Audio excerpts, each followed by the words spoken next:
Hi, Welcome Sarah. to the Matt and Sarah Show. Episode 2. Episode 2. First one's probably a little shaky, but this one I'm very into. Yeah, I got way too into it. No, this one's going to be good. Yeah, it's going to be good. Yeah, well, I mean, we'll start kind of the same thing we did last time, just a quick little market update, what's happening, because... I don't know what's happening, so we're going to be relying on Matt on that. So there's a lot that's been happening in the last 48 hours, especially in terms of lending, so we'll kind of go through that, and then we'll talk about another fun little murder. Oh, yeah. Little murder story about little Robert. Murder. So, for those that don't know, interest rates have skyrocketed in the last 48 hours. They've gone up. Good. They've gone up about a point in 48 hours, which, as I think, what was yesterday's date? Do we know? The 13th. The 13th. So Yeah. June 13th is kind of known now as like the worst single day in mortgage history in terms of rates jumping. And so if this were like just a ballpark number, like if you're buying right now, what would a point on your rate increase your payment to be? Yeah, so let's say we're talking about let's say we're talking about a $400,000 house. We're looking at about $350 a month extra, give or take. So this is clearly disqualifying a few buyers. It's getting people big time, and which think is about the goal. Which unfortunately is the goal. Not mine and Matt's goal. Please don't take this the wrong way. We want to make it work for you, Right. but it's the Fed's goal. Right. And all this came about because the Consumer Pricing Index, which is just the inflationary index, came out, and I believe it said it was 9.7% as inflation year over year in May of 2022. So it's pretty high, and that was after they raised rates. So they freaked out. Every lender freaked out. I was at a golf tournament yesterday, so I actually didn't even get to see it until I went home and priced somebody out. They say ignorance is bliss, though. Yeah. You enjoyed your day yesterday, didn't you? I did enjoy my day. The worst day in mortgage history you got to enjoy. I got to enjoy it by getting hit in the face with a golf ball. But so I priced somebody out, and I literally had to text my chief revenue officer, Jeff Trudeau, to ask if something was wrong on our end, because I saw 6.5 for an arm. Yeah. And I was like, whoa. Something's got to be... And just for anyone that doesn't know anything about anything, arms are lower usually. Yes, arms are usually about a half point lower. Yeah. So I was kind of freaking out, and then, he said, yep, you're about the 10th person that's asked me, and everything is normal. It's just, things are going up. I was like, well, yeah, no kidding. Yes. And then I saw the news this morning, and it was just that it was the single worst day for rate hikes in 20 years, if not in history. And just some insight on the marketing, purchasing, sale end. This is an effort to try and squash or correct the market. Yep. Because we are seeing highly inflated prices, and as horrible as it is for someone that is, in a position where they were, I'm going to buy a house, and all of a sudden it's like, I don't qualify for a mortgage anymore. Right. It's horrific. But it's the only way that they can find to correct the supply and demand. Yeah. Because right now we have very little supply and we have way too many buyers. Again, on a historic level, I'd like to remind everybody that's out there buying, in the grand scheme of life, in the grand scheme of like the last 100 years, we're still okay. It's still okay. We're still okay. Your grandparents were buying at like 10, 12% interest rates. Yep. And what we're used to seeing in the last few years, so if you're coming into adulthood in this time and you're used to seeing 2, 2.5, 3, 3.5, 4.5, that is like, there's a reason why they call it historically low. They'd never seen it before, and I doubt they'll see it again, right? Because it's kind of created this monster. And it also, we could go on a tirade and talk about how hedge funds are scooping up homes. Right. And that's another issue that we're running into. So. Right. I think this all stemmed back to the Feds kept the rates too low for too long. Yes. And now they have to make up for it somehow, and it's causing a huge problem. Borrowing money on 2%? Come on. Yeah, borrowing hundreds of thousands of dollars at 2%. I don't think people actually fully grasped how ridiculous that was. No, and it's not normal. No. It's abnormal. It is abnormal. Like, think about when you borrow money on a credit card. It's a few grand. Right. They're getting you like 27%, dog. Like, come on. And it's going to be more soon after tomorrow. So stay tuned. But But on yeah. the real estate, it is making things slow down. Yeah, no, I mean the market is slowing down. I mean, I got my house for under asking. I was just talking to this lovely gentleman behind me here before about how I'm shopping for someone that's looking for multifamily, and they're sitting a lot longer. And he asked me, why do you think that is? And it tends to be, if you're purchasing a multifamily, you tend to be more business savvy or just more insightful in the long-term goal in real estate. You're not just looking to buy a single family home in order to kind of just make it work and like live your life and have your little white fence, which is lovely. But if you're buying a multifamily, you tend to be more business savvy, and they're like, I'm not touching it. Yeah. It's going to sit. It's going to sit for a while, and then I'm going to strike for what I want it for. Right. And they understand that even if they're buying in a high market, long term, it will grow. Right. And even if the market takes a hit, guys, it's going to come back. It's going to come back. It's going to come back. It always does. Yeah. So think about where we were in 2006 and where we are now. Right. And I saw a really interesting graph, kind of last point here. I saw an interesting graph at one of the offices that we have, a big real estate office. They had at their meeting, and it showed from people that think that this is going to crash overnight are It's not going crazy. to. No, because it's going to be a correction as needed. Right. Sorry. In the worst real estate crash in United States history, it took 4 years to drop 30%. Mm-hmm. So unless you think we're coming for something worse, and you got to think about like how they were passing loans out like candy. Yes. There was no requirement. They would be like, I could call an ridiculous. appraiser of my choosing and say, hey, I just put a deal under contract 600, make it come in 600. They wouldn't even look at the house. Okay, no problem. Right. There you go. Right. Now, me and you were just talking the last time about how nightmarish it is trying to get these things to appraise out. Right. I could just write a random interest rate, give you an arm at 2% to start. Next month it goes to 8%. Yeah, and then these people would go borrow against their homes for like double what they're worth, and then of course it's going to be mass foreclosures. Right.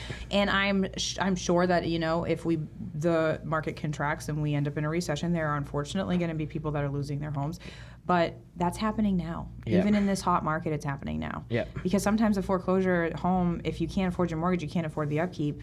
People don't want to buy it. Right. That still happens. Right. Especially, the bank has to agree to a number. So, and whatever. We'll end up talking about it. This is the whole point of this podcast is to not be boring real estate people. Right. So let's just get to it. So let's get to the fun stuff. So, today we're going to be talking about Robert Durst. Robert Durst. So Robert Durst comes from the Durst real estate empire, which is why we chose him. Yep. And so just a little background about the Durst family empire. They have a net worth of $8.1 billion. That's pretty They good. own about 21 properties that I could count on their little website. In New York City, and as of 2014, they own and manage more than 8.5 million square feet of luxury real estate rentals in Midtown Manhattan. Holy crap. So they got money. They got a lot of money, and got they a lot are of real estate. literally the spokespeople, besides having a murderous child, they are the spokespeople for you buy in real estate and you sit on it and you're going to be all right. Right. So we're going to start here. It's going to be a little bit all over the place. I like So it. Robert Durst, clearly because of his money, people know who he is. He is kind of like, a swaggy kind of guy, it's like 70s and he's cool and everything, and he's married. But we're going to kind of start in the year 2000, and then we're going to work backwards and forwards, and it's going to be like a big zigzag. I love it. These things need to connect, and it's like a puzzle piece. And shout out to YouTube. Because we learned There's all also of it. on HBO, The Jinx. If you guys have HBO Max, highly recommend, but it's a 6-part thing. Yeah. So Robert Durst, we're going to go in the year 2000. A neighbor calls 911 after finding her neighbor's dog roaming the streets. So she takes a look at her neighbor's house and she's like, there's packages outside. I don't know, what's going on. It's weird. Right. This lady, and I guess this woman that lives there is notoriously afraid of everything. So it would be odd that her dog would just be roaming around. Her back door was open. Right. So she calls 911 and says, hey, I need you to go check that out. Police get there, and this woman is shot in the back of the head. And obviously left there. She's been there for a few days. Right. That woman is Susan Berman. Susan Berman just happened to be the daughter of a major mobster in the area. So the police automatically assume this is a mob hit. Right. It's nothing to do with anything. Unfortunately, this woman, must have been involved in organized crime like her parents, whatever. People start to feel a little weird about it because the way that she was shot is so she had to have known somebody. They were in her home and she turned around, and they said that Susan was very timid, fearful. Mm-hmm. She didn't really let people in that she didn't know. Right. So, odd.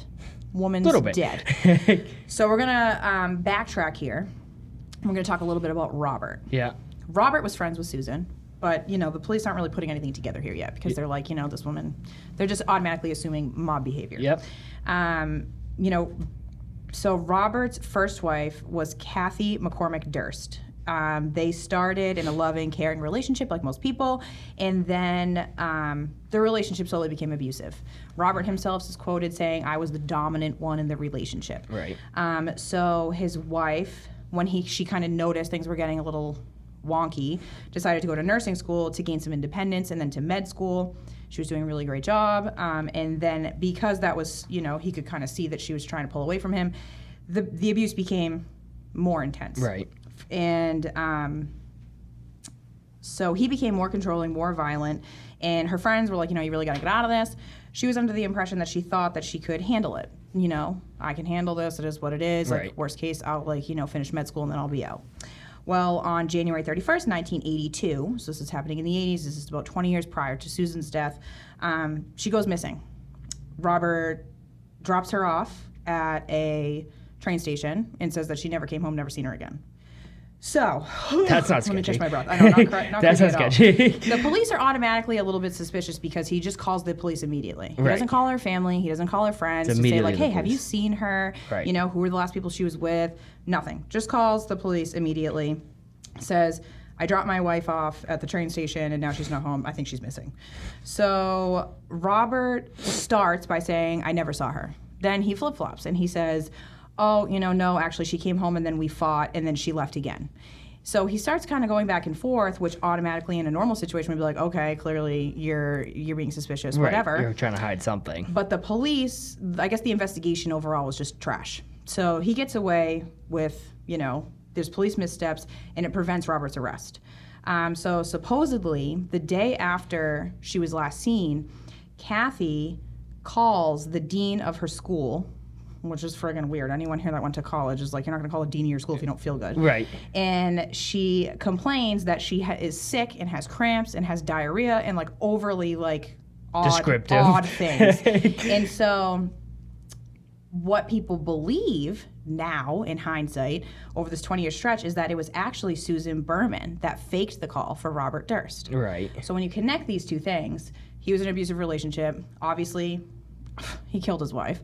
And then his friend, Susan, covers it up for him. Right. And probably witnessed it, probably helped him. Right. Calls to be able to say, like, oh, no, like, just kind of screw up the timeline. And so in 1998, Susan is contacted by detectives about Kathy's disappearance because it's a cold case and it gets reopened. Right. So what's that, 6 years later? 5 years Well, later? it's like about 12 years later. Oh, 98. Jesus, 98. Yeah, no, 98, yeah. Yeah, 12 years So in 1998, Susan is contacted by detectives about Kathy's disappearance. So she calls Robert and she's like, hey, Heads up. like, Just a they're heads calling up. me about this. And oddly enough, 2 years later, she's shot in the back of the head. Right. And it just goes to show. So Robert has, clearly, he comes from a $1 billion empire. He flies into LA where Susan lives and, you know, she dies. He says he hadn't seen her. And then goes to the airport in San Francisco and buys a red-eye ticket, and leaves immediately. Never flies red-eye. He's a $1 billion empire dude. Like, he probably could have has his own chartered a private jet. Right. But he's an idiot. So he went, and so the police start kind of connecting these dots. And they start kind of being like, that's odd. You were in town. And now we're kind of seeing connections here to, you know, there's just kind of starting to put some things together. Yep. But it is in two different states. One's in New York, Kathy, his first wife. The second is in LA. So New York opens an investigation into Kathy Durst's murder, and Robert moves to Texas. After he kills Susan, which is not, you know, technically proven yet. Right. But after he kills Susan, he moves to Texas. And when he moves to Texas disguised as a woman. And he starts talking because he's clearly a sociopath. That's not suspicious or anything. No. He starts talking to his neighbor. His neighbor's name is Morris. So he starts talking to Morris about these things, and then he starts realizing Morris is going to know that it's me. And he just starts basically slipping up. So After telling him about an investigation into his wife's disappearance, Morris begins blackmailing Robert because he knows that Robert has money. So he's like, okay, I'm going to start airing your shit out if you don't give me some money. Right. And so Robert claims that they began to argue about, I don't know, something. Who the hell knows? And he shot Morris in the head in self-defense. And because he shot him in self-defense, he couldn't call the cops. So he dismembers Morris's body and leaves it on a beach in Galveston, Texas. So he goes, and after claiming self-defense, he gets caught because it's a mess. Like, you just cut up a body in your own home. Like, you're an idiot. Right. And so, I mean, you're a bad person, of course, but you're also an idiot. Not that I would do it that way. Yeah, but. no, you know. And so he ends up dismembering this person and gets caught and admits to it. But because it's self-defense, I don't know what happened. It's Texas. You know, I don't want to be judgmental, but self-defense, stand your ground, big Texas thing. He is fucking acquitted. Right. He's acquitted. He admits to cut someone's body up, but the only thing they didn't find is the guy's head, which just so happens to be where he was shot. Yeah. So the defense team did an amazing job, and he's acquitted. He's acquitted for chopping up somebody's body. Which is unbelievable. Even it's with like, self-defense. does this guy have, like, terrible luck? Or is he a murderer? Right. Like, it's like everywhere he goes, someone dies. Right. And so they do believe that the jury was swayed by the fame and money of the Durst family. Yeah. Whatever. So he gets arrested on other charges, probably related to hacking people up, but he's not away for very long. Because this happens, I believe, in like 2001, around the same time that Susan is murdered. Right. And so in 2003, he's released on charges. And in 2010, he finds out, because he's famous, this is like in the news, you know, like, but you and I were kids. I was like maybe 14. Yeah, so he, in 2010. Like, oh God, in 2010? I was in college. But no, so he discovers that there is a journalist, Andrew Jarecki, and he is he's making a movie. Mm-hmm. It's a fictional movie. It's just based on his assumptions, and he can't say it's true or not because this guy's never been charged with the murders of Kathy or Susan, and he got acquitted for hacking up this other dude. Right. So he starts making this movie, and because this guy is such a friggin' sociopath, he reaches out to Jarecki, and he's like, I want to see your movie. I want to give some comments on it. So this guy's like, oh yeah, let's do this. I'm in. And so Jarecki finds it so odd because in this movie he murders 3 people, and in the movie they have him depicting murdering his dog, and he says that the only thing he didn't like about the movie was that he was depicted killing his dog Igor. That's the only thing he didn't like. Not the killing of the other people. Yeah. Not that you killed your wife. None of that. So. Not to sidetrack, I don't think I could do that even if I was acting. No. That'd be hard. Be like, no. A tears. dog? Yeah. A person. Even if it was. Dog? Even no, if it. But no. So on the high that because he's clearly like, you know, liking sharing these sick details because, you know, he's a serial killer. Mm-hmm. He starts like sharing what they call arguably incriminating comments. Gotcha. Things that, you know, he's not like denying that he did these things, but he's also like, not admitting. He's just back and forth. He just likes the attention of it all. And so Jarecki starts calling him out because Jarecki's been following these cases. He's a journalist. You know, journalists investigate just like any other sort of investigative body. And he's been on top of the case, and now he has access to this person he's been studying. Right. So basically on the high, he starts sharing things that are arguably incriminating, and he doesn't realize that he's mic'd up when he goes to the bathroom. Right. And so he goes to the bathroom, and while he doesn't realize his mic is on, he says, I killed them all, of course, under his breath. And then he realizes his mic is on, and he says, what a nightmare. What have I just done? Oh, so God. It's like, yo. Yeah, that's Are you kidding me? And some of these people truly believe that this guy just had shitty luck. You know, some people that were following the cases, like, are like, oh no, like how horrible, this guy just has really bad luck. You know, he just happened to hack up a body. I don't know who those people are, but they were there. Yeah. And he incriminates himself. So, you know, this was filmed in 2010, and it wasn't released until 2015. So in 2015, the day before the episode airs of him incriminating himself in the bathroom, he's arrested. After a 2013 investigation, 2-year investigation, so 2013 to 2015, he it's a case that's reopened for Susan Berman. And this guy, John Lewin, is a prosecutor, and he is obsessed. He's obsessed with getting this guy, and he's good. So, obviously, once that video evidence is kind of, given, brought out to the public, he is able to arrest him. And then he starts questioning him, and he starts just incriminating himself. Right. So he starts asking him things like, he tries to say, well, the whole weekend that I killed and hacked up that guy, I was on meth. And the prosecutor's like, that's bullshit, bro. We know it's... And he's like, yeah, you're right. I lie a lot. He literally would just say, like, I lie a lot. Like, I don't... Did it say how old he was at that point? At this point, he's in his late 60s. Okay, so not like... So he's in his late 60s, and this has been murderous for like 25 years. Right. Just ripping through. And there are definitely people that he probably killed. I was just going to say, three. It's not like it was just three. You know it wasn't just three. Yeah, so he starts saying to the attorney, if I could help her family, because this is about Susan, while something was maybe offered to me, I'd be interested in that. So based on what he just said, he's implicated himself in knowing more than what he's letting on, and they arrest him and charge him because it's like, what are you doing? Right. He clearly, I think, was starting to lose it. So during the trial, John Lewin cross-examines Durst, and this is this is during COVID too, so this is like fairly recent.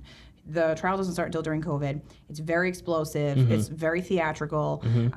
John Lewin is very theatrical, and he cross-examines Durst for 15 days, which is like very odd. Right.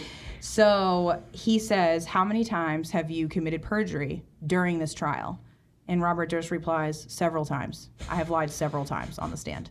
So it's like, what? It's like you wanted. It's like he like thrived off the attention, I think. And at this point, he's frail. He's old. He looks like he's gonna die. If I'm being quite honest, if you look up the videos, he just looks like he's. But he continues to be cross-examined for 15 days and continues to incriminate himself. And at this point, Robert's 78. He's very frail. He's suffering from several health issues.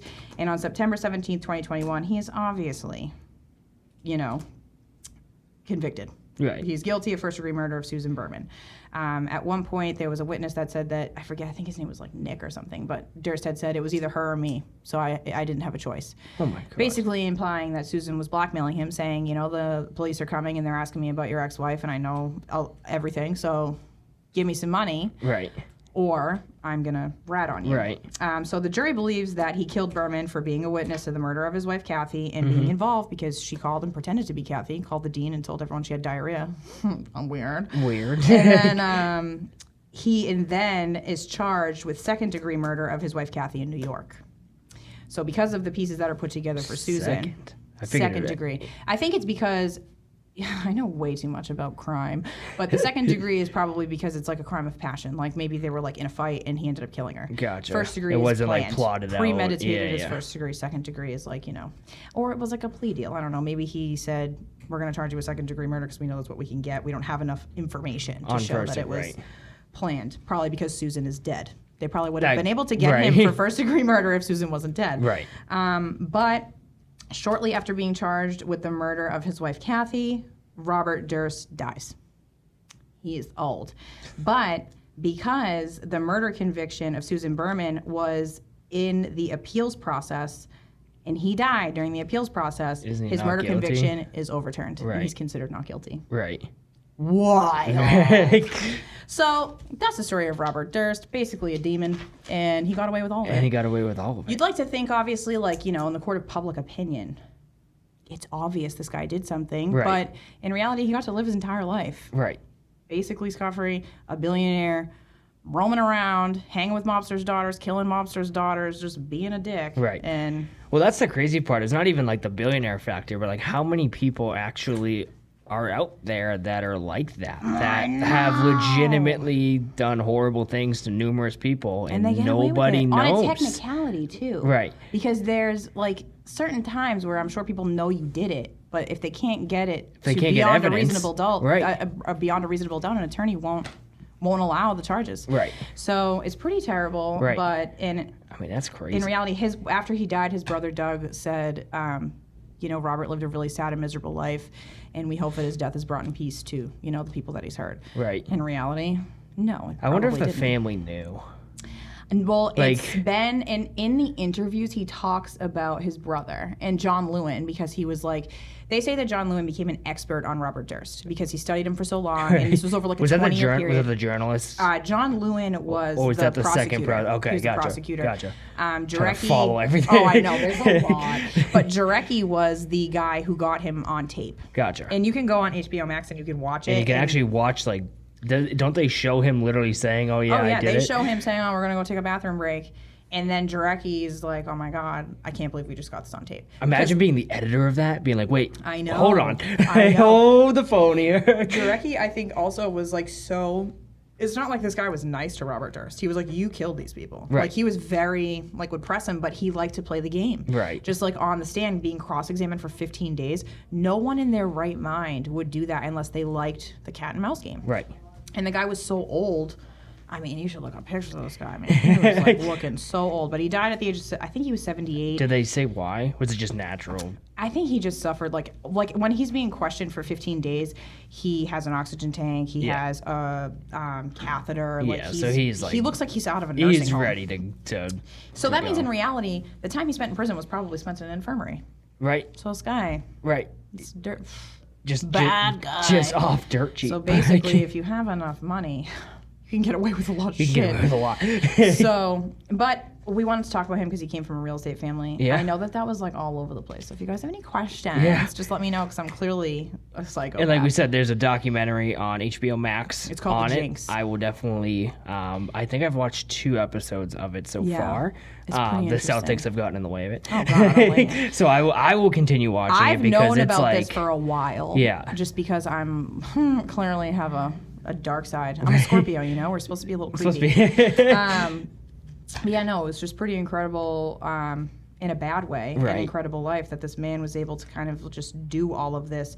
And honestly, it was just the missteps of other people. Like, he would have been arrested for Susan back in 2000 if the police didn't screw up the investigation. Right. And I'm sure, you know, that the family and friends of Kathy Durst, when she went missing, were adamant that it was him, but he had a lot of money. Right. And this was in the state of New York, where his family owns $8.1 billion of real estate real in estate. lower Manhattan. Yeah. Or Midtown Manhattan. So if you think that isn't influential in somebody's decision to prosecute, come on now. Come on now.